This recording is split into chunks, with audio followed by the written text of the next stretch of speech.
News Break. Sa laing bahin, bagong DILG Provincial Director sa Misamis Occidental, may courtesy call ni Mayor Sam Fuentes. Lig-on nga panagtinabangay alang sa mas mayong pangagamhanan o epektibong serbisyo publiko ang gipasiyugda atol sa courtesy call ni Department of Interior and Local Government DILG sa Misamis Occidental.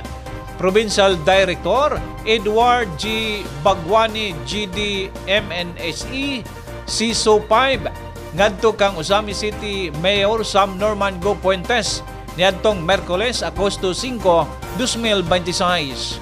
Kauban ni Provincial Director Bagwani si CLGOO Edsel G. Bedra, head sa DILG Usami City.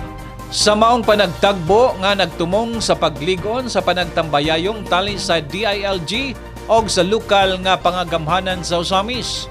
Atol sa meeting, gisgutan ang padayon nga koordinasyon sa duha ka opisina aron na mapaligon ang mayong pangagamhanan, epesyenteng paghatag sa serbisyo publiko o sa pagpatuman sa mga programa o inisyatiba nga magpalambo sa kayuhan o kalambuan sa matag o sa misnod. Gipasayog daw sa duha ka panig ang importansya sa lig-on nga panagiusa o kooperasyon sa pagpatuman sa mga programa sa gobyerno aron mas mapadayon ang kalambuan sa dakbayan.